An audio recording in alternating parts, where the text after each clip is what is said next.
Albert Magus. Continuation. I resume.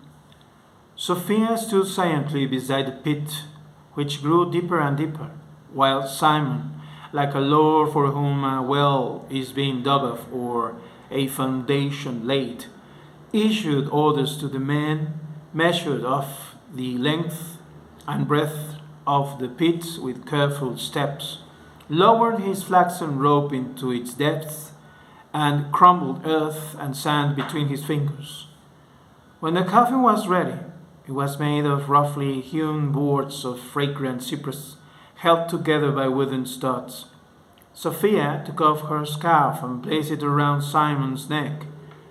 "It's cold out there, as cold as the bottom of a well," she said. Simon then abruptly leapt her side and took hold of the coffin and shook it, as if wishing to test its solidity.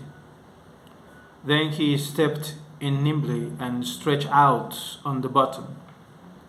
The laborers approached and, when he gave the sign, pounded the large studs into place with their broad axes. Peter whispered something to one of his disciples. The disciple went up and, having tested the studs, nodded. Peter raised a slightly trembling arm, and the laborers slid some ropes under the coffin and lowered it carefully into the hole.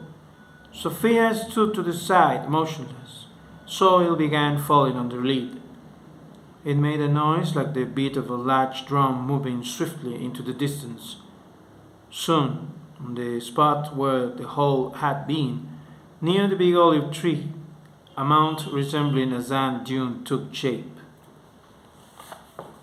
Peter climbed the mount, lifted his arms heavenwards, and started mumbling a prayer. His eyes shut, his head slightly cocked. He gave the impression of a man straining to catch far-off voices.